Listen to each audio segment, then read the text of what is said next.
Добрый вечер, девушки,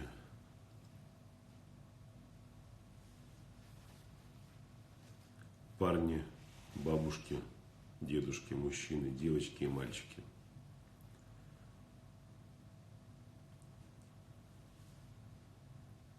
Давно мы с вами не общались, не обсуждали ничего. Неужели это вы? Это я, малыш, тот самый Карлсон. Да, это я. Здравствуйте.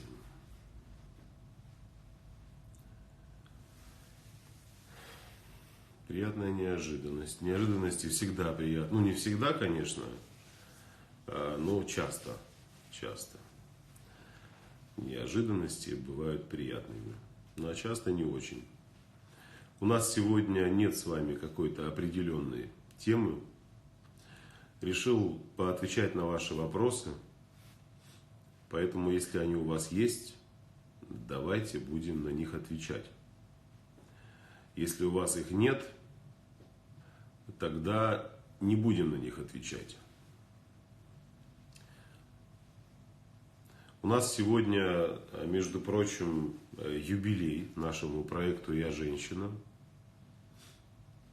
Ровно год, как мы существуем. Это очень здорово.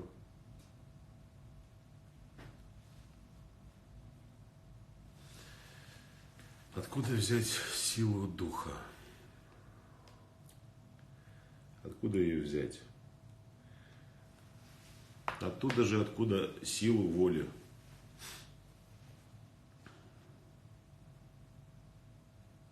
Виртуальные. Мужики от меня бегут. Почему? Ситуации могут быть разными. Возможно, вы с ними встречаетесь, держа в руках какой-то опасный предмет. Это их настораживает. Они разворачиваются и убегают. Возможно, вы ведете себя непредсказуемо в общении с мужчинами, и они тоже пугаются и убегают. Ситуации могут быть разными. Ответить на ваш вопрос очень сложно.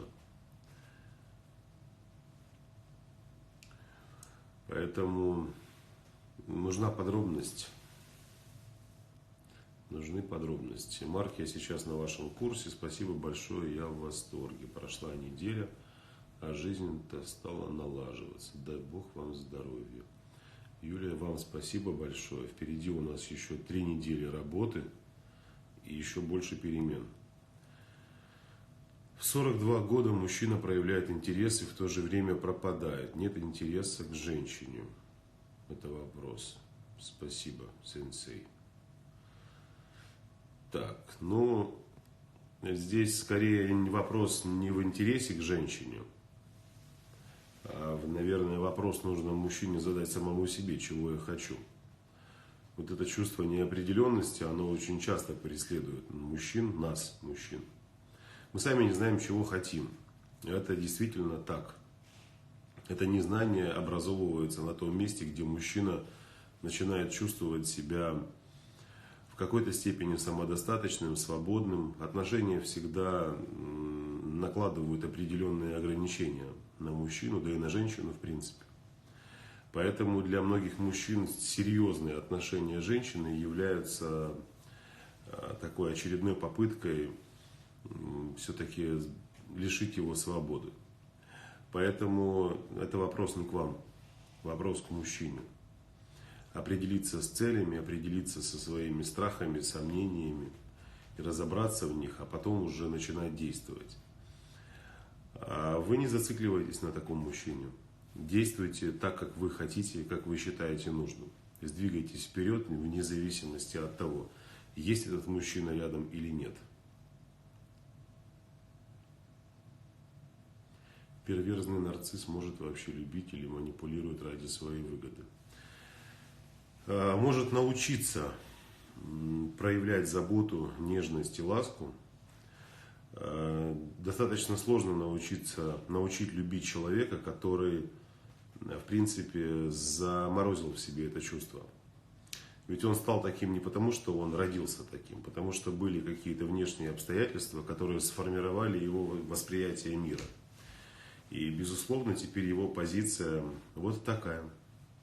Это болезнь, ее надо лечить. С кем бы я ни общалась, все говорят, что ты женщина не для брака, что я самолюбивая и знаю, что хочу от жизни. Это их настораживает. Но, другими словами, они говорят о том, что они не готовы к общению с женщиной самодостаточной, которая знает, чего хочет от жизни. Это тоже факт. Нам, мужчинам, особенно тем мужчинам, которые еще сами не знают, чего хотят от жизни, такая женщина невыгодна.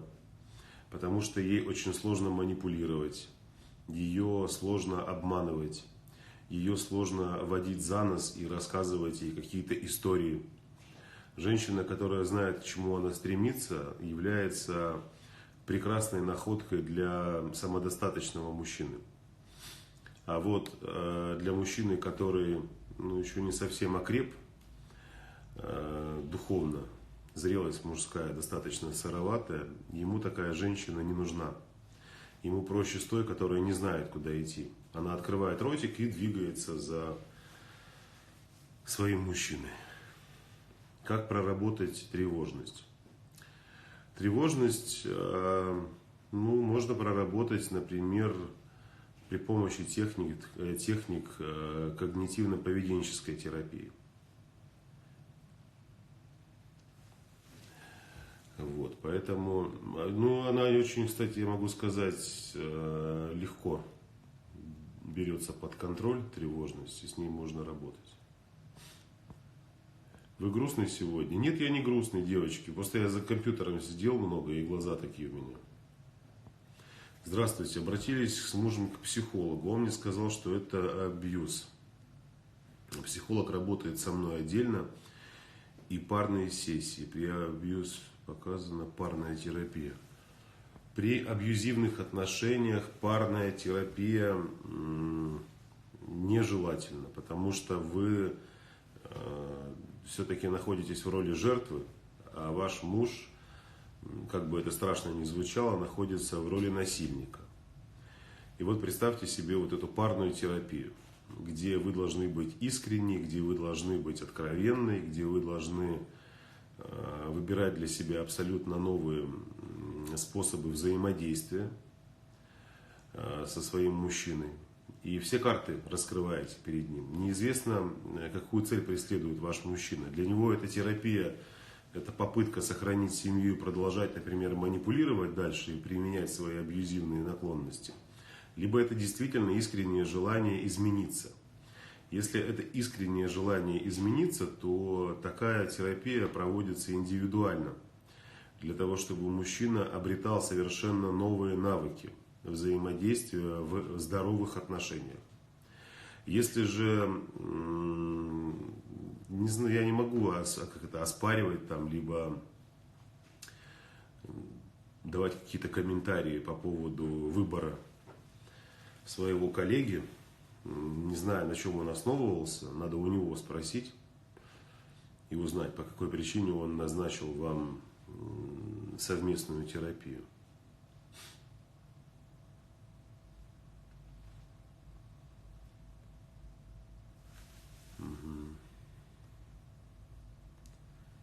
Я говорю вам, что я не могу утверждать, Мария, хочет ли психолог нажиться или не хочет.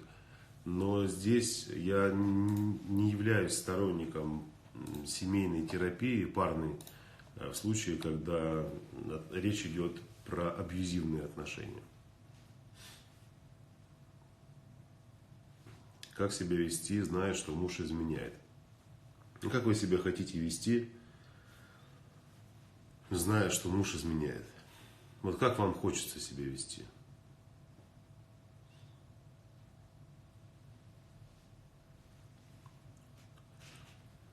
Мария, в вашем случае необходимо, я просто не знаю подробностей вашей ситуации, поэтому мне давать каких-то комментариев давать какой-то комментарий такой, ну, достаточно емкий я не могу.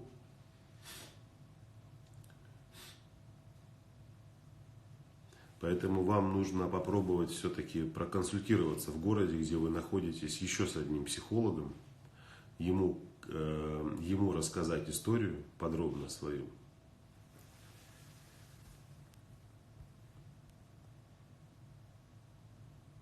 Марка, вы хоть раз обижали женщину? Ну, что в вашем понимании обижали?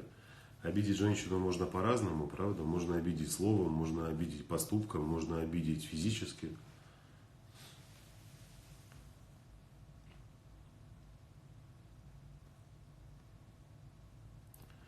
Порно – это нормально. Нормальный мужчина смотрит порно. Ну, нормальный мужчина занимается любовью с любимой женщиной и воплощает с ней все мечты и помогает своей женщине раскрыться. А ненормальный мужчина, он всегда следует за сценарием идиотского фильма, в котором обезличены и обесчувственность отношений мужчины и женщины, в которых мужчина превращается в сексуального инвалида, в самого настоящего наркомана, который не способен в дальнейшем. Все мужики смотрят порно. Я не смотрю порно. Я знаю многих людей, которые не смотрят. Если вы хотите остаться на прежнем уровне развития своего, можете смотреть дальше. У вас повысится коллекция, увеличится порнографических фильмов, но не повысится объем интеллектуальных знаний и возможности реализовать себя как мужчина. Поэтому ситуация с просмотром порнографических фильмов, она вообще уникальна. Давайте мы, если хотите, немного затронем эту тему. Здесь же нужно рассматривать ситуацию не с позиции «я мужик, я хочу посмотреть порнографический фильм». Да, пожалуйста, смотрите. Но нужно рассматривать просмотр подобных фильмов с точки зрения нашего мозга, с точки зрения нашей психики, с точки зрения с точки зрения работы гормональной системы, центральной нервной системы. И это действительно многие не придают этому значения. Сейчас, например, каким образом действует порноиндустрия? Они производят фильмы, в которых, в принципе, отсутствуют какие-то человеческие отношения между мужчиной и женщиной, и стараются в своих сценариях использовать максимальное приближение к развязке. То есть человек включает телевизор для того, чтобы не потерять зрителя, или там, где там они смотрят обычно, для того, чтобы не потерять зрителя, конечно же, все начинается с самого такого, знаете, смака. То есть уже сексуальная близость, уже мы начинаем действовать. Так вот, мужчины, которые очень часто просматривают порнографические фильмы, они не задумываются над тем, что в этот период мозг не воспринимает информацию, где идет сексуальная близость, перед носом, либо на экране. Ты принимаешь в ней участие, либо герой. То есть сигналы, поступающие в мозг, это все-таки такая штука достаточно сложная. И мозг воспринимает это так, как будто бы вы занимаетесь сексом. А здесь еще накладывается и физиология мужская, и, например, такие гормоны, как дофамин, которые имеют наркотическую особенность, они зашкаливают в организме мужчины. Безусловно, влияют как морфиноподобные соединения на мозг, то есть вызывают зависимость. После того, как мужчина, насмотревшись порнофильмов, занимается сексом со своей женщиной, он не способен довести работу своей дофаминергической системы до такого же пикового состояния, как это происходит в момент просмотра порнографических фильмов. Соответственно, у него получается такой, знаете, дисбаланс. То есть, с одной стороны, его может возбуждать женщина, но степень насыщенности и удовлетворения в сексе с ней у него не происходит. То есть, он не удовлетворяет себя. Именно по этой причине он постоянно возвращается к просмотру порнографических фильмов. Как статистика показывает, причем эта статистика приводится киностудиями, которые снимают подобные фильмы, 90% мужчин и такое же количество женщин, там может быть чуть поменьше, при просмотре порнографических фильмов занимаются самоудовлетворением. Соответственно, процесс самоудовлетворения таким же образом фиксирует пиковые состояния наслаждения и реакцию мозга на выброс дофамина и эндорфинов. Понимаете? И постоянная зависимость возникает. Постоянно хочется смотреть, хочется наслаждаться этим. То есть это очень длинное. И я, кстати, видео снимал по этому поводу для YouTube канала. Оно в ближайшее время выйдет, там более подробно я рассказываю. Поэтому здесь можно обсуждать эту тему бесконечно, но я могу привести массу доказательств. И на YouTube появится ролик, я его обязательно анонсирую. Да, я знаете, Денис, у вас свое мнение может быть, это ваше личное мнение, а мое мнение, оно основано все-таки на научных исследованиях. То есть я же не делюсь с вами своим собственным мнением. Поэтому хотите заниматься самоудовлетворением и смотреть порнографические фильмы, смотрите. Именно по этой причине сейчас мужчины перестали добиваться женщин, потому что мозг всегда фиксирует состояние победы. То есть, когда мужчина смотрит на обнаженную женщину на экране, занимается самоудовлетворением, мозгом эта информация воспринимается как акт завоевания женского сердца. То есть там обходятся все возможные прелюдии, все возможные попытки вывести человека на просто диалог. И мозг, естественно, фиксирует эти состояния. Когда мужчина потом начинает общаться с женщиной, он таким же легким способом пытается заполучить ее. То есть обходя ухаживание, обходя какую-то прелюдию, обходя поступки. Угу. Так. И как на мужика. Как мужика я вас вижу, Денис меня видел. Ну, так ради бога, да я что же мужчина, конечно. Конечно. А Денис, а здесь разговор-то о чем идет? Вы же задаете вопрос. Говорите о том, что нет мужчин, которые смотрят такие фильмы. Я вам говорю, что я не смотрю такие фильмы. Давайте по-другому вопрос задайте мне. А возникает ли у меня когда-нибудь желание посмотреть такой фильм? Ну а почему нет? Конечно, возникает, как у любого другого человека. Но так как я Homo sapiens с интеллектом, я прекрасно понимаю, к чему это приводит. И мне какая-то дисгармония внутренняя, дисбаланс внутренний не нужны. Мужчина должен понимать, что все, что выходит из него, и все, что входит вот сюда, является частью наполнения его энергии. Вот когда вы наполняете себя энергией мужской, она должна распределяться очень правильно и качественно. А когда она разбазаривается направо и налево при виде массы обнаженных тел, начинаются проблемы. Начинаются самые настоящие проблемы. Я вам больше скажу, что хронические анонисты, то есть мужчины, которые занимаются регулярно самоудовлетворением и просмотром порнографических фильмов, это самые настоящие неудачники, чмошники такие, ложки. Понимаете? Они только что и делают, сидят и занимаются рукоблудием. Вот и все. Это все, на что они способны. Это больные люди. Их нужно лечить, их нужно снимать с этой зависимости. Эта зависимость вызывает ломку. То есть, когда мужчина прекращает этим заниматься, у него начинается абстинентная ломка, так же, как у наркомана и алкоголика. Но дело в том, что с наркоманом и алкоголиком там одна терапия, и она более долгосрочная. А вот в ситуации с хроническими анонистами тут все попроще. Все попроще.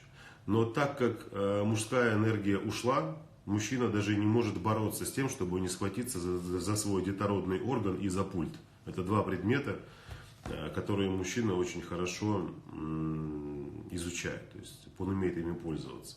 С одной стороны пульт, которым он перематывает картинки, а в другой стороне его руке его прибор. Вот и все.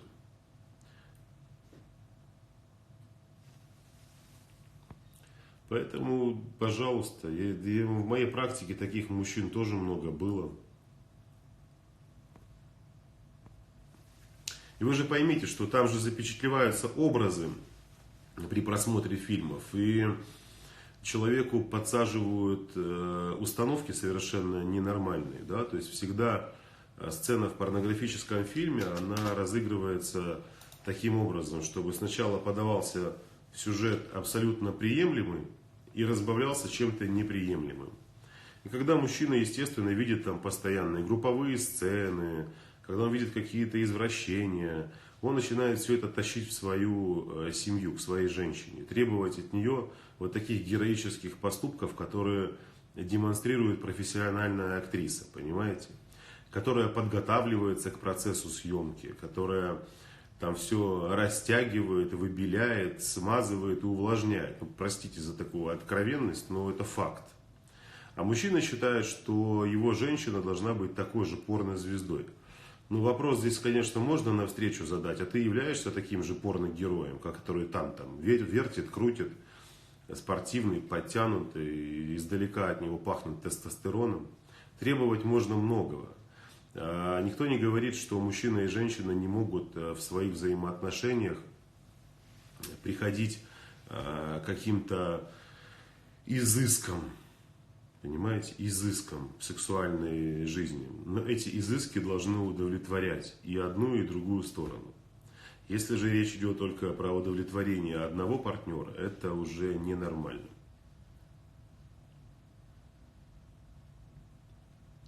Что за картина на стене тут у вас? Там вот моя машина и доска. Планирую отправиться в ближайшее время на берег океана. Хочу поплавать. Муж говорит, что сделают так, что тебя жизнь прижмет и будешь зарабатывать больше денег. Пренебрежение. Ну, я не совсем понимаю вопрос, для чего он это сделает, что послужило поводом.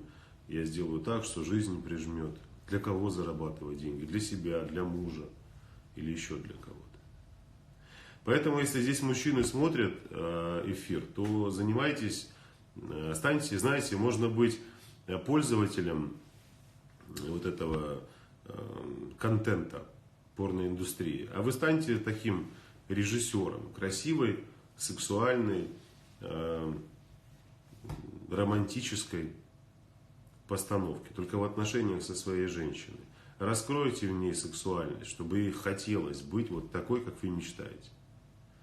Марк, богато живешь. Ну, конечно, что ж вы думали? Сижу здесь. Денис, нет, не один, тут еще есть достаточно много мужчин. Они просто не обозначают себя.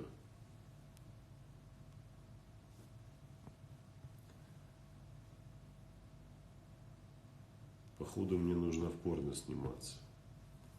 Но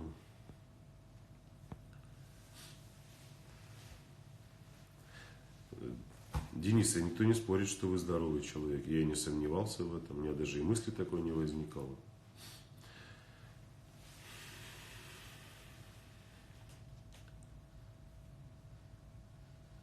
Я 9 лет в созависимых отношениях, хочу к вам на курс. Это мое спасение. У нас, да, курс будет следующий 29 апреля. А 22 апреля у нас будет 5-дневный бесплатный онлайн-курс, где мы будем затрагивать 5 очень важных тем для женщины. Курс будем проводить этот бесплатный не в Инстаграм, в закрытой вебинарной комнате. Поэтому, если вы хотите попасть на него и принять участие, ссылка у меня находится в верхней части профиля Инстаграм. Верхняя часть профиля Инстаграм. Там есть ссылочка, нажимаете, есть регистрация. Можете пройти регистрацию на 5-дневный бесплатный онлайн-интенсив. Вот там мы будем говорить на тему того, как жить в отношениях, где мужчина обижает вас, где мужчина изменяет вам и так далее, и так далее. Если вы любовницей являетесь, если вы понимаете, что у вас низкая самооценка, если вы не знаете, как построить отношения с мужчиной счастливые, что вам в этом мешает. Если вы расстались, бросил вас мужчина, или вы просто развелись и не знаете, как выкарабкаться из этого состояния. Этим всем мы будем заниматься вот с 22 апреля на закрытом онлайн-интенсиве. Ссылочка в верхней части профиля.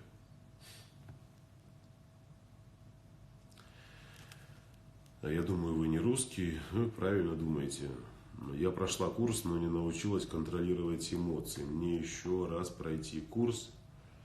Какие эмоции вы не можете контролировать? Нужно понимать, о чем идет речь, и стоит ли их контролировать. То есть вот в чем вопрос. То есть вы пытаетесь взять под контроль то, может быть, что не нужно брать под контроль. Денис, Марк Джан. Критиковать можно без конца и края. Вы соответствуете всем тем качествам, которые доносите до нас. Но вам, конечно, очень хочется, чтобы я им не соответствовал, этим качествам. Я не могу, я же говорил всем прямо уже 200 раз, я не могу себя считать идеальным мужчиной. И никогда им не стану. И никогда им не буду. Я не хочу быть идеальным мужчиной. Но есть вещи, через которые на которые я никогда не пойду. Поэтому, если рассматривать с этой стороны, ну да, соответствую. Если рассматривать со стороны идеальности и безупречности, нет, я не идеальный.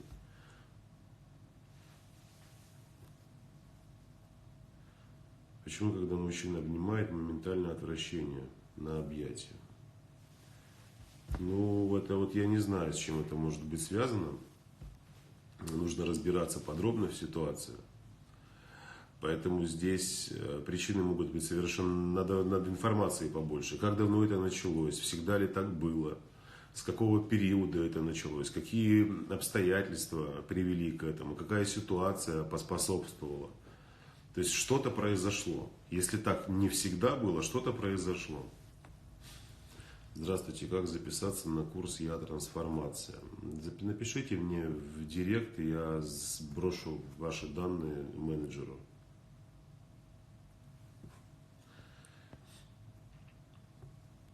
Так. И вы применяете свои советы в личной жизни? Да, да, девочки.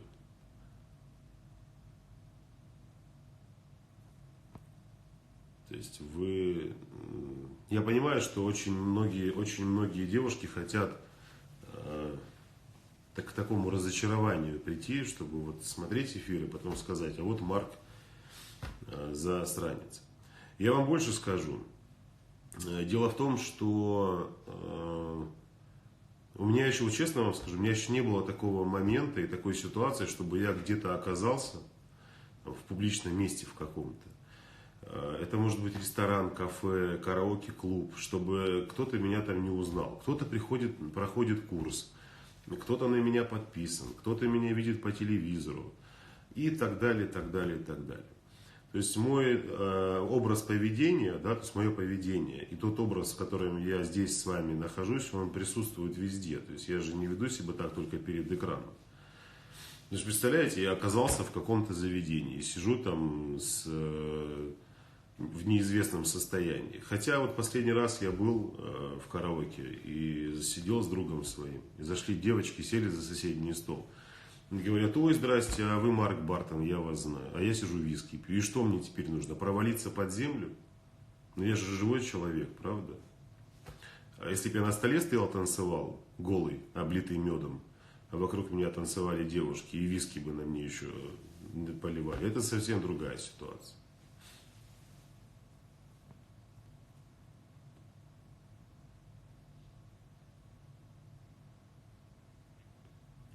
Вам еще чуток, но поучиться надо, а для этого нужен жизненный опыт. А так, в общем, неплохо.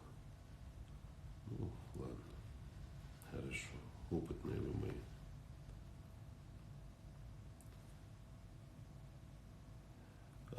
Нет, у меня медицинского образования нет. Нет.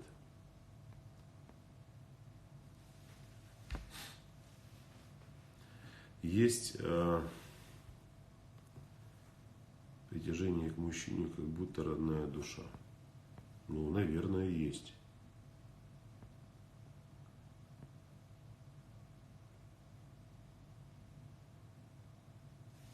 Но для того, чтобы озвучивать те вещи, о которых я говорю, не обязательно иметь медицинское образование. Так как я в большей степени в своей работе придерживаюсь когнитивной психологии, когнитивного направления, оно очень тесно связано с нейробиологией. Вот, и нейропсихология. То есть здесь такие вещи, о которых можно говорить без медицинского образования.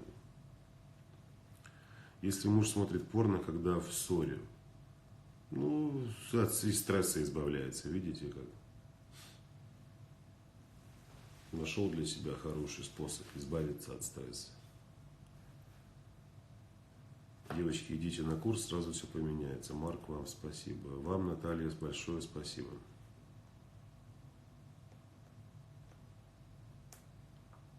Сегодня решили подать с мужем на развод, и вроде бы понимаю, что так будет лучше, но чувствую такую пустоту и утрату.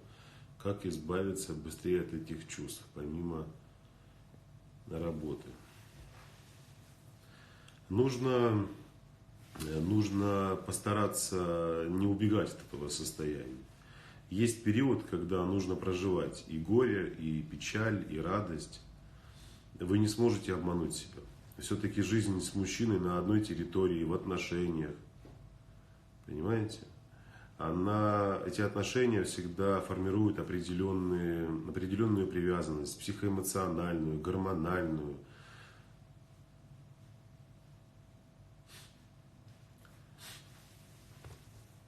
Хотим купить квартиру, есть накопление, муж вкладывать свои не хочет. Как быть? Купите себе квартиру. Купите себе тогда.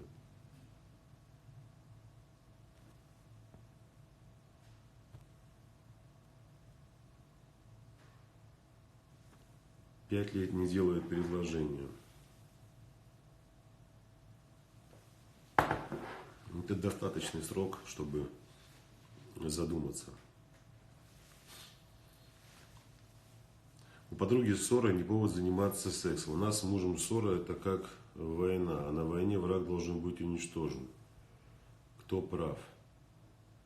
Ну, откуда же я знаю, кто у вас там прав? Может, что у вас там происходит в семье? Я иногда просто не могу ответить на ваши вопросы. Как я могу что-то сказать, если я не знаю, о чем идет речь?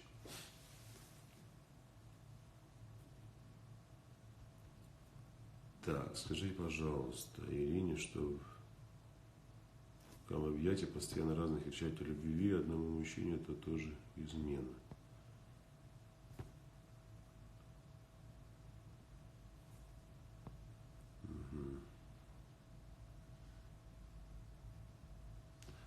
Марк, одинокая, как завоевать мужчину, как привлечь? Ну, завоевать мужчину для женщины — это вообще какое-то несопоставимое, что-то несопоставимое, понимаете? Вот, поэтому женщина не должна завоевывать мужчину. Как это, завоевать мужчину?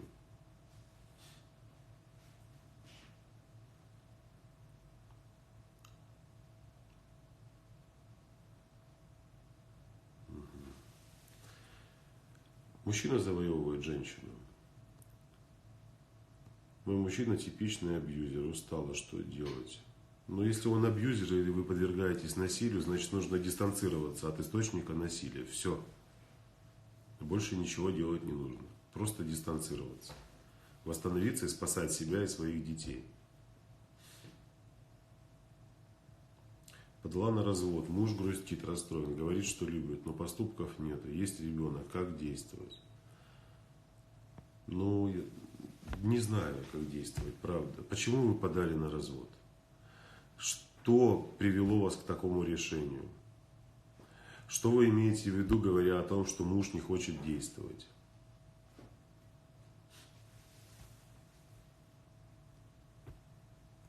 Если у мужчины я первый, это значит ждать, что он рано или поздно изменит.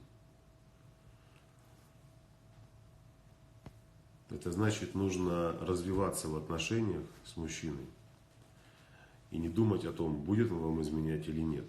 Вот если вы будете выстраивать отношения с мужчиной с позиции недоверия, а вот он не сможет изменить, а вот он такой, а вот он сякой, ну тогда это рано или поздно случится. Обязательно.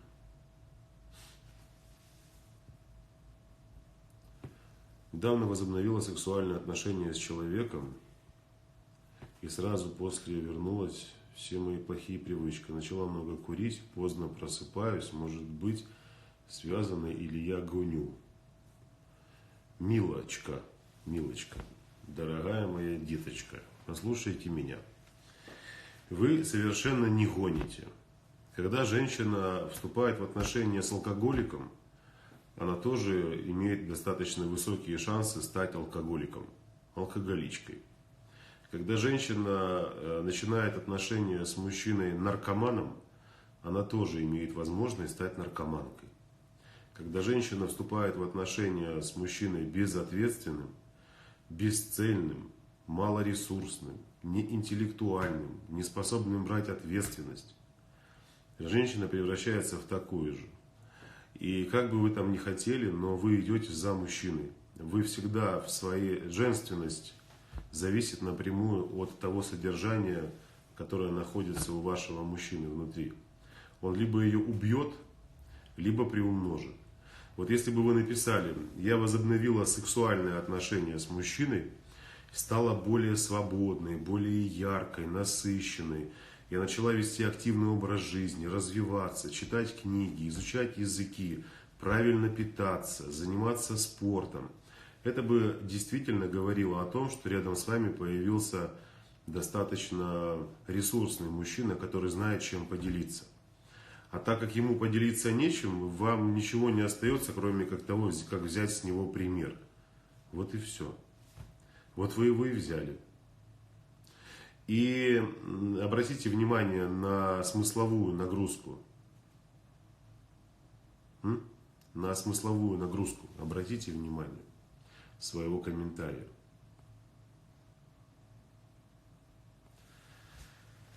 Вы пишете, что... Сейчас, секунду.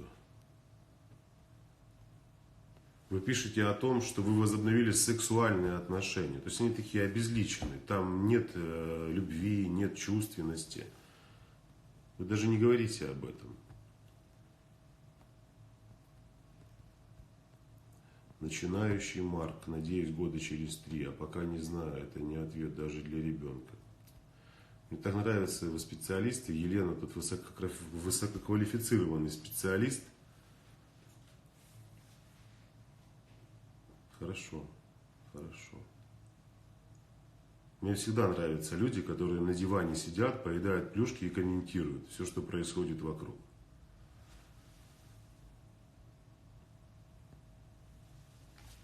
«8 лет разницы между нами. Молодой человек моложе меня. Смысл есть строить отношения, либо встречаться с ним?» Дело в том, что давайте возьмем один хотя бы пунктик такой, рассмотрим его. Давайте представим себе девушку, которой исполнилось 40 лет. Да? Девушка, которой исполнилось 40 лет. А ее мужчине 32 года. Это такой сочный, наполненный мужичок, которому очень хочется видеть возле себя восторженный взгляд молодой, игривой женщины, которая была бы младше, там, ну пусть даже ровесница его. А все-таки психология женщины за 40 лет, она, хотим мы того или нет, она может выглядеть очень хорошо, следить за собой. Она устроена уникально. Она чувствует, что ее годы уходят. Ей хочется стабильности, ей хочется понимания, ей хочется душевности, ей хочется статичности определенной, чтобы рядом с мужчиной чувствовать себя уверенной. Вот когда женщина вырывается из этого состояния уверенности, вам 40 лет, например, ему 30, вы не можете быть уравновешенной, вы не можете быть спокойной, вы находитесь в постоянном напряжении. Это очень опасно для женщины. Такие отношения имеют право существовать. Они есть такие отношения. Но это скорее исключение из правил, нежели норма. Нежели норма.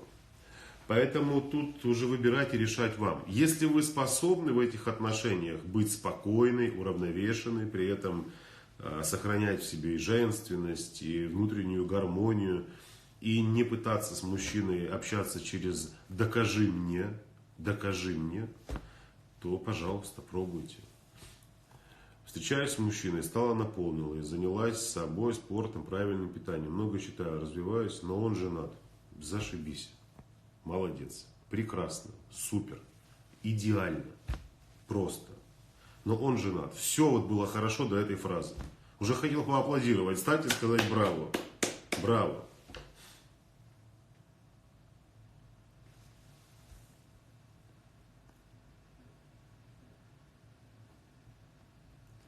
Дело в том, что не могу прокручивать все вопросы,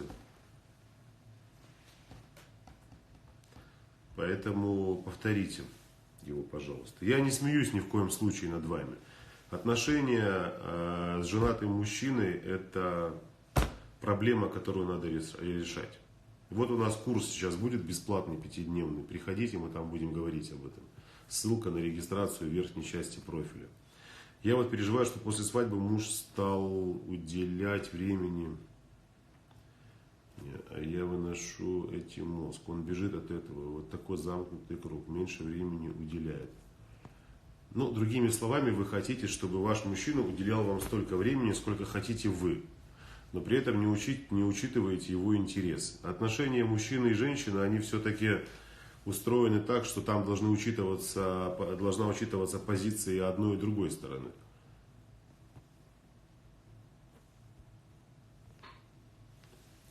Екатерина, нет такого определения лучше или хуже. Есть определение «мне хорошо» либо «мне плохо».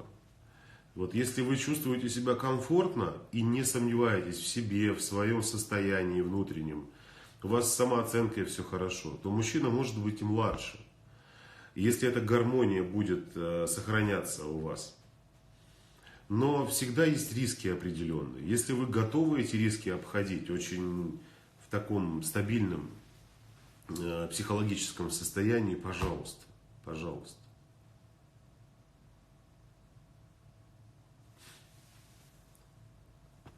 Если мужчина религиозный, заставляет выполнять религиозные обряды. С таким человеком жить не стоит.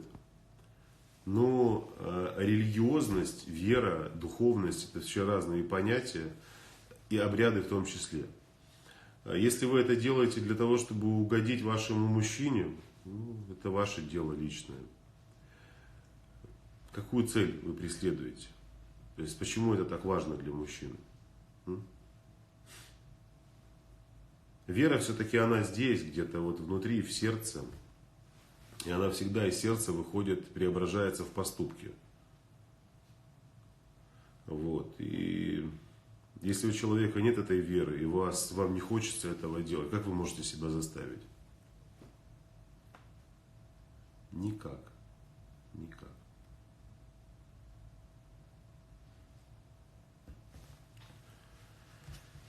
Как полюбить себя? Ссылка в верхней части профиля. Проходите, регистрируйтесь. И у нас с 22 числа по 26 5-дневный онлайн-интенсив. Будем там разбираться.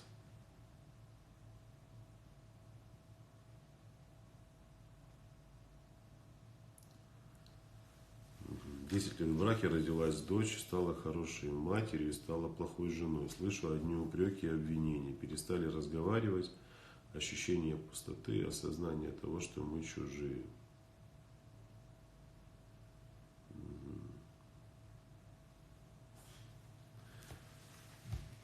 Развитие. Есть такое слово. Называется развитие. Если в отношениях заинтересована одна сторона, все очень ужасно будет. Если в отношениях заинтересованы две стороны, есть мужчина, есть женщина, оба садятся друг напротив друга и говорят: любимая, рядом с тобой я перестал чувствовать себя мужественным. Возможно, мне это кажется, но я так чувствую. Давай что-то делать. Она говорит: дело в том, что и я рядом с тобой стала менее женственной. Давай что-то делать. Давай. Давай. И они что-то делают. А когда женщина приходит и говорит: любимый, мне не хватает твоего внимания, не выноси мне мозг. Или он ей говорит: дорогая, мне кажется, нам нужно обсуждать, договариваться. Ой, да с тобой невозможно договориться, отстань, ты себя накручиваешь. Это диалог всегда. Невозможно в отношениях. Встретились два человека, которые, вот представляете себе, встретились два запрограммированных робота. Вот давайте представим себе такую ситуацию. Где-то на территории Соединенных Штатов Америки ученые решили изобрести робота-женщину. Биологического. То есть на ощупь она как настоящая. Но это робот. Над этим роботом работали ученые, которые прописали определенную программу. Эту программу они укомплектовали и составили таким образом, чтобы добиться тех результатов, которые они хотели. Они сделали этого робота. Этот робот есть, готовый, запрограммированный. На территории России тоже команда ученых работала над созданием робота-мужчины. Они его тоже запрограммировали. И вот они встречаются на каком-то мероприятии, на выставке, на научной конференции. Ставят этих роботов друг с другом и начинают демонстрировать свои навыки. То есть кто что умеет там. Американский робот начинает вести себя так, как он запрограммирован. А вот российский робот так, как он запрограммирован. Но цель у этих программистов какая? Сделать так, чтобы эти два робота могли взаимодействовать друг с другом.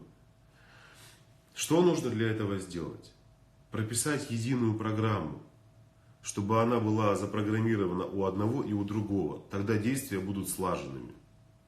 До тех пор, пока каждый из нас действует, опираясь исключительно на свои внутренние состояния, на ту программу, которая в нас есть, а мы действительно, так если прямо говорить, можем себя считать отчасти роботами, потому что с момента появления на свет в наш мозг поступает информация, которая нас с вами формирует, вот в тех самых, кем мы сегодня являемся. И вашего мужчину сформировали в каком-то научно-исследовательском центре под названием «Семья Ивановых». Вас запрограммировали в научно-исследовательском центре под названием «Семья Петровых». И мы выходим в абсолютно здоровый мир. И каждый начинает говорить другому: а в моей семье было принято так, а в моей вот так. Ну и что теперь нужно сделать? Мне нужно отказаться от своей программы, чтобы жить под твоей программе. Давай не будем. Давай какую-то свою придумаем. Это должны осознавать и мужчина, и женщина. Без этого не получится нормальных цивилизованных отношений. Не бывает так. Это первый вопрос, который должен задавать себе мужчина вообще, перед тем, как вступать в отношения с женщиной. Я готов перепрограммироваться, я готов отказаться от своих принципов каких-то, которые являются моими индивидуальными, личностными, которые не являются, возможно, ценностью для другого человека. Я готов проработать все это или не готов? И такой же вопрос себе женщина должна задать. А мы приходим в отношения и включаем свою программу. Я хочу, чтобы ты уделял мне больше внимания.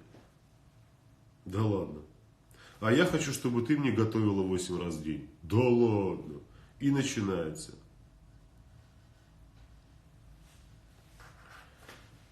Я его люблю безумно. Прекрасно. Если рядом с мужем похорошело, это признак правильных отношений и любящего мужа. Ну а как признак чего это? А признак чего это?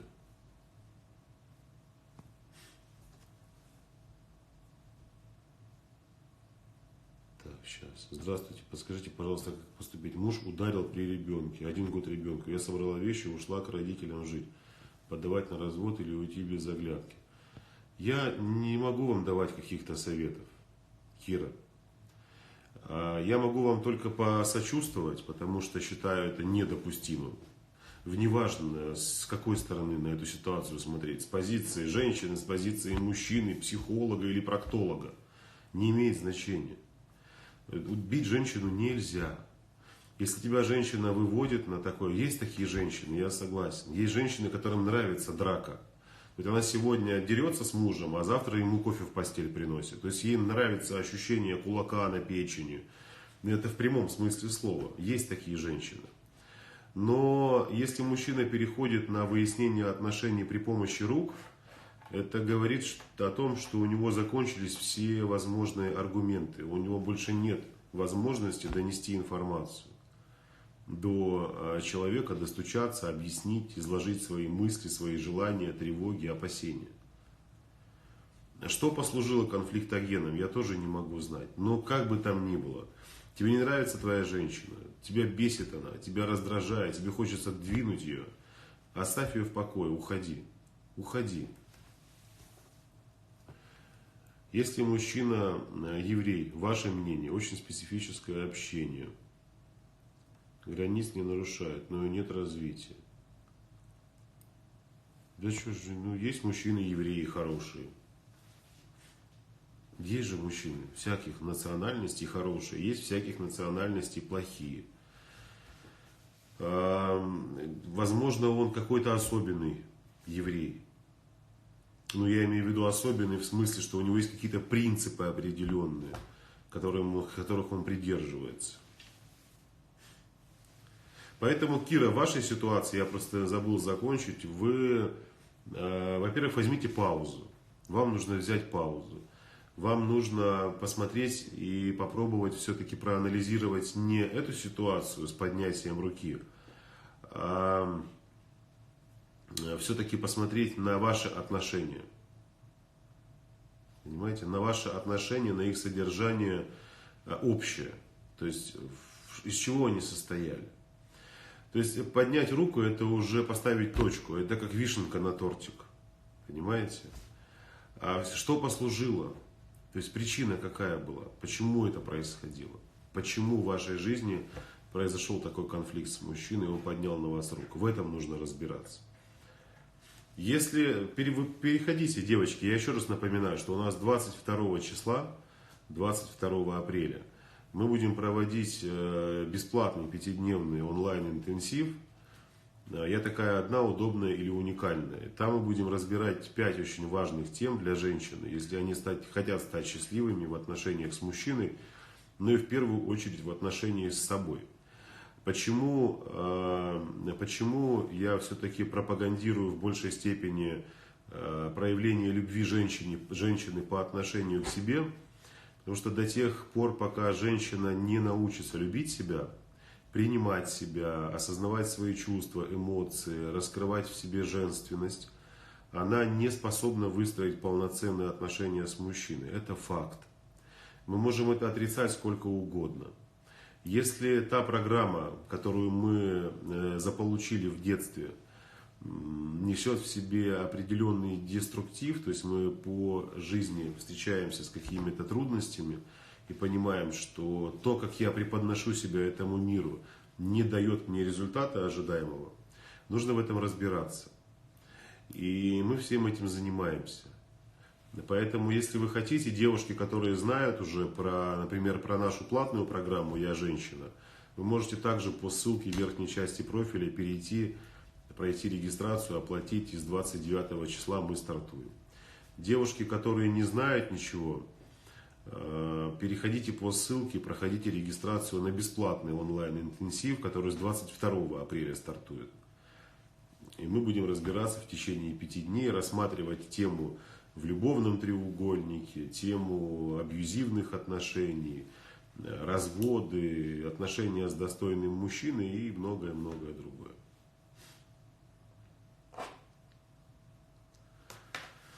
Надо быть эгоисткой. Ну, эгоисткой не надо быть любящей женщиной, любить себя, ценить себя и принимать себя.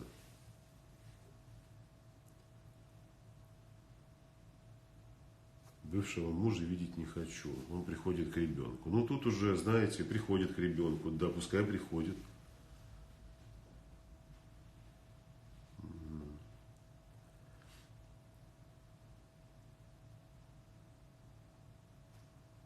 Да. Почему в спорных ситуациях с мужем он ничего не объясняет, не приводит аргументы, а просто говорит нет и все. Это очень легкий способ обозначить свое превосходство. Нет и все. Почему нет? Я сказал нет и все. Ну все я сказал. Нет. расслабилась и успокоилась. Здесь беспрекословное лидерство сразу прослеживается. Я сказал все, то есть попытки нет объяснить, успокоить, обозначить свою позицию. Такое тоже часто бывает. Мы не можем никого осуждать. Мы вот такие, какие мы есть. И для того, чтобы что-то поменять в жизни, нужно начинать с перемен, со своей личностью, работы над собой, а не над мужем. Все ваши вопросы, вот, которые вы здесь пишете, мой муж, мой муж, мой муж, мой муж, мой муж, мой молодой человек, мой любовник, мой муж, перечеркните, пожалуйста, обращение к второму лицу. С себя начните. Почему я терплю побои? Почему я в любовном треугольнике? Почему мне не хотят дарить подарки? Почему за мной не ухаживают? Почему во мне не видят женщину? Почему? Это все к себе отнесите. К себе. В этом разберитесь сначала. Почему я притягиваю безответственных мужчин? И так далее.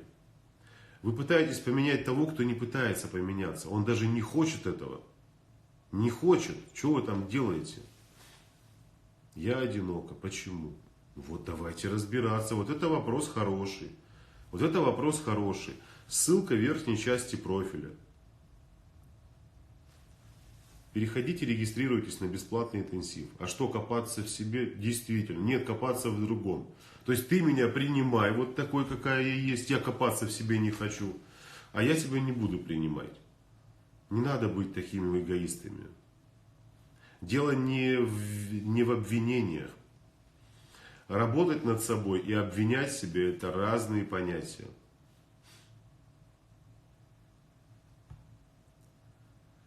Вы пытаетесь меняться, чтобы он вас услышал. А вы начните меняться, чтобы вы себя слышали.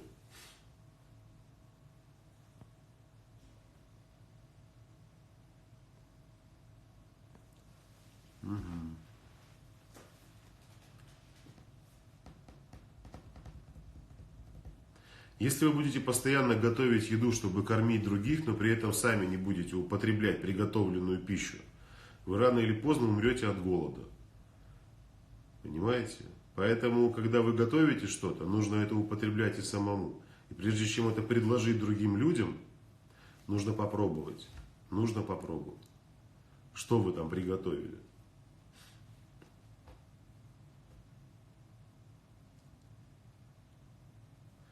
Какой должна быть женщина, чтобы мужчина хотел ей дарить подарки? Она должна любить себя. Она должна быть яркой, наполненной, чтобы мужчина эту женщину боялся упустить. Вот какой вы были в момент знакомства? Пожалуйста, станьте такой. И тогда вам будут дарить подарки.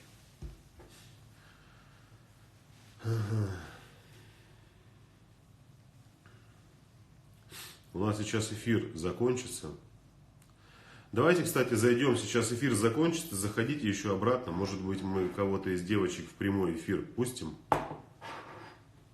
Есть такое желание, девочки? Оказаться в прямом эфире. Вместе со мной можем с вами обсудить ваш вопрос. То есть, если у вас есть какой-то вопрос, мы можем с вами его обсудить. Если есть такое желание. Вот у меня такая-то ситуация. Марк, давайте разберемся. Присоединяйтесь к эфиру. Выходим сюда и поговорим. Возможно, даже и не одну девушку сможем принять. Да, только накрашусь. Давайте вперед. И бровки подведите. Срочно, срочно. Так что через 30 секунд мы прервемся, но вы заходите обратно. Ну и, конечно же, проходите регистрацию на бесплатный онлайн-интенсив, который стартует у нас в понедельник, 22 числа. Ссылка в верхней части профиля Instagram.